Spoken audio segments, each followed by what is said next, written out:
5 বছর আগে যে মেয়েকে অপমান করে তার প্রেমের প্রপোজাল রিজেক্ট করেছিলাম, সেই মেয়ে আজ আমার সামনে একটা কন্ট্রাক্ট পেপার রেখে বলছে চাকরি করতে হলে তাকে আমার চুক্তিতে বিয়ে করতে হবে। মেয়েটার কথা শুনে আমি নিরুপায় হয়ে দাঁড়িয়েছিলাম। চাকরির সন্ধানে এক অফিসে জবের ইন্টারভিউ দিতে এসেছি, কিন্তু ইন্টারভিউ দিতে এসে 5 বছর আগের সেই মেয়ের সাথে আবারও দেখা হয়ে যাবে তা কোনোদিন কল্পনাও করিনি। তার উপর আবার মেয়েটা আমাকে বলছে চাকরি করতে হলে কন্ট্রাক্ট পেপারে সাইন করে তাকে চুক্তিতে বিয়ে করতে হবে। মেয়েটার কথা শুনে সারা শরীর নাড়া দিয়ে উঠেছে আমার। চোখ বড় বড় করে মেয়েটার দিকে হতবাক হয়ে তাকিয়েছিলাম।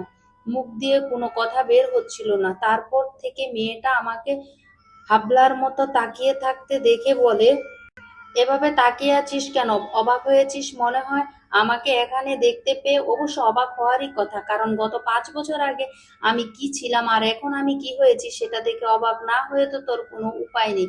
তবে যাই হোক, তুই কি আমাকে চিনতে পেরেছিস মিস্টার আকাশ মাহমুদ? আমি কিন্তু সেই তনু যাকে তুই গত 5 বছর আগে অপমান করে আমার প্রেমের প্রপোজাল রিজেক্ট করেছিলি। মনে পড়ে কিনা দেখ তো আমার কথা। জি, মনে আছে। মনে থাকলে তো ভালোই। জানিস তো, বহুদিন ধরে প্রত্যাশা করে বসে আছি তোর সাথে আমার কখন দেখা হবে। আর আমি তোর উপর প্রতিশোধ নিব। 17 সালের এপ্রিল মাসের 7 তারিখে করা অপমানের সেই দিনের কথা আজও ভুলিনি। ডায়েরিতে ডেটটা একদম টুকে রেখেছি ভালোভাবে। আজ সেই দিনটা এসেছে। অবশ্য আমি ভেবেছিলাম তোর সাথে পরবর্তীতে আমার দেখা হলে তোর অপমানের প্রতিশোধ আমি নিতে পারবো না, কিন্তু আজ দেখছি তুই ভিখারির ন্যায় আমার সামনে এসে চাকুরির জন্য হাজির হয়েছিস। মিস্টার আকাশ মাহমুদ, দেখলি তো সময়ের পরিবর্তন। গত 5 বছর আগে আমার কাছে কিছুই ছিল না। বিজনেসের সমস্ত টাকা মায়ের খাওয়ার ফলে বাবা স্ট্রোক করে মারা গিয়েছিলেন। তখন আমার আর আমার পরিবারের মাথার উপর ছাদ ছিল না। বাবার বিজনেসের এতটাই লোকসান হয়েছিল যে বাবার সমস্ত টাকা ডুবে যাওয়ার পাশাপাশি এক গাদা ঋণ ডুবে পড়েছিলাম আমরা। সেই কারণে আমাদের বাড়িতে সেই সময় আমাদের থেকে কেড়ে নেওয়া হয়েছিল। তখন আমাদের আশ্রয়ের খুব প্রয়োজন ছিল। তার উপর তোকে আমি অনেক আগে থেকেই ভালোবাসতাম। আমার বাবার সাথে তোর বাবার বেশ ভালো সম্পর্ক ছিল, কারণ দুজন একসাথে বিজনেস করতো। কিন্তু আমার বাবা মারা যাওয়ার পর তোরা আমাদের দিকে সাহায্যের হাত তো বাড়াসনি। তার উপরে আমি তোর বুকে মাথা রেখে ঠাঁই খোঁজার প্রত্যাশা করার তুই আমাকে এক গাদা অপমান করে আমার প্রেমের প্রপোজাল রিজেক্ট করেছিলি। জানিস, আমার ভিতরে সেই দিন এই আগুন জ্বলে উঠেছিল। আমি সেই দিন থেকে প্রতিজ্ঞা করে নিয়েছিলাম, বাবার যেটুকু ধন সম্পদ আর নাম ছিল আমি তার থেকে দ্বিগুণ টাকা আর নিজের নাম কামাবো, আর সেই সঙ্গে সঙ্গে তোর থেকে অপমানের প্রতিশোধ নিব। এরপর আমরা সেই শহরটা ছেড়ে অন্য শহরে চলে যাই। অন্য শহরে যাওয়ার পর আমার মায়ের কিছু জমি জমা ছিল, সেই সব মা বিক্রি করে আমায় অল্প সংখ্যক টাকা দেন ছোটখাটো বিজনেস করার জন্য। মায়ের দেওয়া অল্প সংখ্যক টাকা থেকে আমি নিজের এত বড় একটা অবস্থান তৈরি করেছি। আজ দেখ পরিস্থিতি পাল্টে গিয়েছে। আজ দেখ আমার সেই দুঃসময় তোর কাছে দেখা দিয়েছে। তাই তুই যদি চাকরির জন্য আমার অফিসে ইন্টারভিউ দিতে এসেছিস, শুধু তোর চাকরি যদি তুই কনফার্ম করতে চাস তাহলে অবশ্যই তোর কন্ট্রাক্টে সাইন করে করতে হবে। তুই প্লিজ এমনটা করিস না, আমার চাকরিটা খুব প্রয়োজন।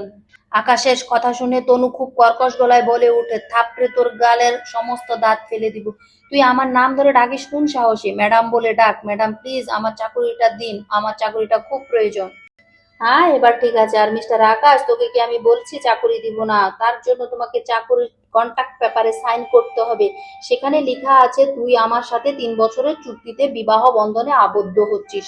চুক্তির 3 বছরে তুই এই বিয়েতে নিজ থেকে ভাঙতে পারবি না, সেই সঙ্গে অফিস থেকে রিজাইন করে চলে যেতে পারবি না। তবে আমি চাইলে যে কোনো কিছুই করতে পারবো। 3 বছরের আগে বিয়ে ভাঙতেও পারবো। আমি চাইলে তোকে অফিস থেকে তাড়িয়েও দিতে পারবো। এক কথায় আগামী 3 বছর আমি যেমন চাবো তেমনটাই হবে। তুই আমার এই এগ্রিমেন্টে রাজি থাকলে তাইলে তোর চাকরিটা তুই পেয়ে যাচ্ছিস।